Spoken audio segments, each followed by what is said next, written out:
భూపాల్ రెడ్డి జ్ఞాపకార్థం అని ఇక వాళ్ళ పెద్దన్న పేరు మీద జ్ఞాపకార్థంగా గుడి కూడా కట్టిస్తుండ్రు ఊరుకు. ఇక మరి ఈ ఊళ్ళో పుట్టినందుకు, ఈ ఊళ్ళో పెరిగినందుకు, షెడో పడో ఈ ఊరు గాలి పీల్చుకొని బతికి ఇదైనందుకు ఇక ఊరు రుణం తీర్చుకోవాలి అన్నట్టుగా పెద్ద మనిషి. ఏం కూడా అది ఆంజనేయ స్వామి కూడా ఇక ఊళ్ళో ఆంజనేయ స్వామి గుడి ఉండాలి కాబట్టి షెడ్డకు పడ్డకు గుడి కూడా మంచిగా కడుతుండు. మీద ఊరి పిల్ల ఊరి ఎక్కువ ఈ ఊరి పోగోని వేరా. ఏం పేరు నీ పేరు? ఓ మల్లేష్. మీ ఇంటి పేరు ఏంది? బత్తుల మల్లేష్. బత్తుల మల్లేష్ ఏం చేస్తాడు? బత్తుల మల్లేష్ కాపురమే చేసుకుంటున్నా. ఉందా భూజాగా?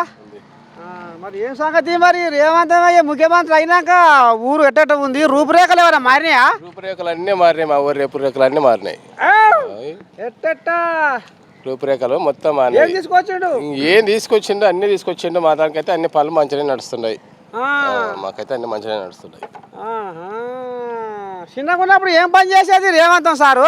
చిన్నగా ఉన్నప్పుడు అంటే నేను చిన్నగా ఉన్నప్పుడు సంగతి మనకైతే తెలియదు. ఉన్న ఊరు కోగాగా షెడో ఫోటో ఏదున్నా నేను చిన్నగా ఉన్నప్పటి నుంచి అంటే వాళ్ళు హైదరాబాద్ ఉంటే మనం అన్ని ఇప్పుడు వచ్చినా కానీ మంచి పనులే చేసిండు ఆయన. మాకైతే మంచి పనులే చేసిండు.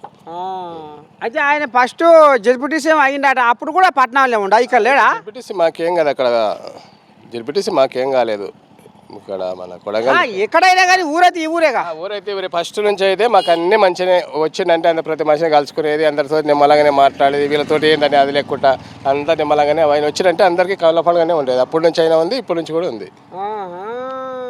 ఏమని పిలుస్తావు ముఖ్యమంత్రిని? సార్ అనే పిలుస్తా. చిన్నగా ఉన్నప్పుడు కూడా అయితే పిలిచినావా? చిన్నగా ఉన్నప్పటి నుంచి కూడా సార్ అనే పిలిచాం, ఇప్పుడు సార్ అనే పిలుస్తాం. అమ్మో ఈ కోళ్ళగా ఏమో నాకైతే అనుమానం కొడుతుంది. అనుమానం లేదు, మనసు పూర్తి చెప్తున్నాను.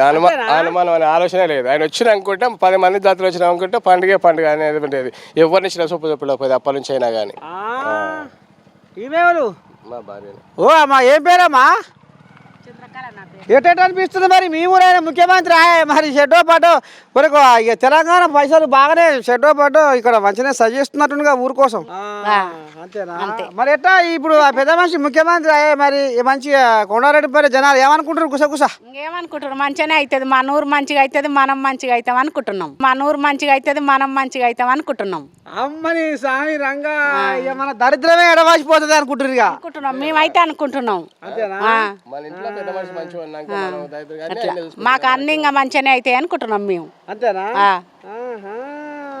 అయ్యో అలా చూడు కొండంత ధైర్యం వచ్చింది. నాకు 3 కొడుకులు, 3కి 3 ఇండ్లు ఇస్తాడో ఏమో మంచిగా అని మేము సంతోషపడుతున్నాం. అమ్మని సామి రంగా చూసిరా చెప్తానే ఉన్నాడు. మరి రాష్ట్రానికి ఆ ముగ్గుదారి మా మనిషే కాబట్టి మేము అనుకున్నాయి అని అయితే అన్నట్టుగా వాళ్ళకు ధీమా. అంతేనా? నేను బల్లె కూడా అంగొంత నాకు కూడా అవుతుందా అని ఇంకా నేను అట్లని పోతానే ఉన్నా. పడకున్నా బల్లెకు ఉండనీక. మాకెట్లా చేస్తాడు? ఎవరికి చేయకుండా మా ఊరోళ్ళకైతే చేస్తాడు, మాకు చేస్తాడు. ఓ దేవుడా, ఓ అమ్మ ఇక చూడు నీ కథ ఎట్ట ఉందో. ఇక మరి లోపలికి పోదాం. ఇంకా లోపలి కూడా మరి ఏమంటారు ఏంది ఏం కథ జనాలు జరా నేను ఇలా చెప్తా మీరు చూస్తూనే. పెళ్ళి తయారవుతున్నావా ఏంది? మంచిగా జోరుదారుగా తయారైన మనిషి. అది ఏం చేస్తావు? నేను బంగారం పని చేస్తా. చిన్నప్పుడు మరి ఎట్లా ఇప్పుడు మీ ముఖ్యమంత్రి రేవంత్ గురించి ఏం చెప్తావు? రేవంత్ రెడ్డి మంచిగా రాజకీయం మంచిగా సక్సెస్ చేస్తుండు. ముఖ్యమంత్రి అయినందుకు మాకు సంతోషంగా ఉంది. చిన్నప్పుడు బంగారం పని మేమే చేసేది వాళ్ళకు. నేను రేవంత్ రెడ్డి తల్లికి మెట్టెలు కూడా చేసిన. అమ్మా ఏం కాదు జరా రేవంత్ రెడ్డి రేవంత్ రెడ్డికి ఏమైనా చేసా ఆ సొమ్ములు? ఏమైనా కట్టే చేతికి ఉంగరాలు కడాలు గిట్టే ఏమైనా కట్టే? రేవంత్ రెడ్డి నా క్లాస్మేట్. ఓ అమ్మా దొరికిందే కోళ్ళగా. అది నేను మర్చిపోతున్నా. అది పెద్ద మనిషి రేవంతమే చదువుకుంటప్పుడు ఆడలతో బాగా మాట్లాడకపోయేదాట, సిగ్గిపడేదాట. నిజమేనా?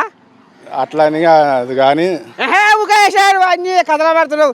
మాట్లాడకపోయేదాట, సిగ్గిపడేదాట, ఆడోళ్ళు అంటే ఆడ దూరం ఉండేదాట. నిజమేనా? చిన్నప్పుడు పిల్లలుగా ఉన్నప్పుడు జర ఎవరికైనా జర భయం ఉంటుంది. క్రమశిక్షణతోటి పైకి వచ్చిండు రేవంత్ రెడ్డి. నేను రేవంత్ రెడ్డి ఒకే సంవత్సరం వల్ల 1969లో పుట్టినాం. చిన్నప్పటి సంది ఇక్కడ కలిసి ఆడుకునేది. వాళ్ళకు బంగారు నగలు చేసేది.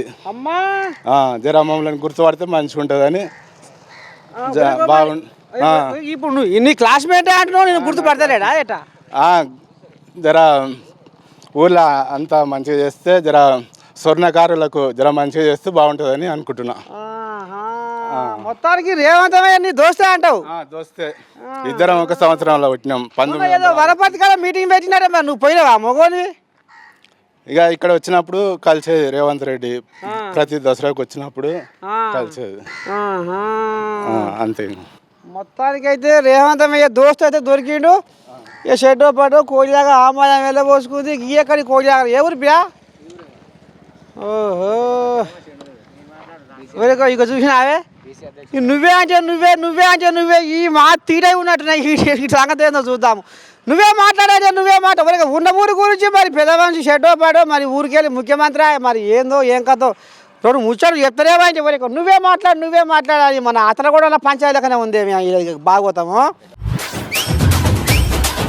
చెప్పిరా, నీ పేరేం పేరు? సంతోష్ నా పేరు. సంతోష. ఏం పని చేస్తావు?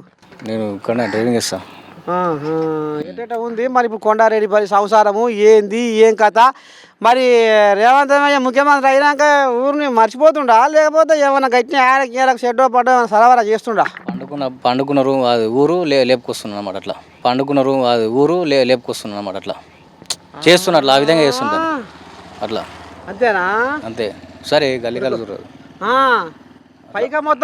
పైగా మొత్తం కొండారెడ్డి పల్లికి. అమ్మా ఏం చేసిండు ఇప్పుడు కొండారెడ్డి పల్లికి? ఆయన ఇప్పుడు 14 ఏళ్ళు ఇప్పుడు ఆయన గద్దెనెక్కి ఏం చేసిండంటావు కొండారెడ్డి పల్లికి షెడ్డో పాటో మీ ఊరుకు? చేస్తుడు